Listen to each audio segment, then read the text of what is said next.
وزیر دفاع خواجہ آصف نے سعودی عرب کو ایٹمی ہتھیاروں کی فروخت کا پروپیگنڈا مسترد کر دیا۔ خواجہ آصف نے واضح کیا کہ پاکستان سعودی عرب کو جوہری ہتھیار فروخت نہیں کرے گا۔ پاک سعودی دفاعی معاہدہ قطر میں اسرائیلی حملے کا رد عمل نہیں۔ اس حملے کے بعد دونوں ممالک کے درمیان دفاعی تعاون میں تیزی آئی۔ برطانوی صحافی کو انٹرویو میں انہوں نے اس خواہش کا اظہار کیا کہ دنیا میں کہیں بھی ایٹمی ہتھیار استعمال نہ ہوں۔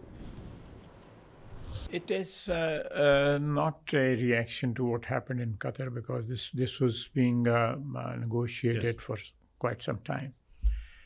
So it's not a reaction. Perhaps must have speeded it up a bit.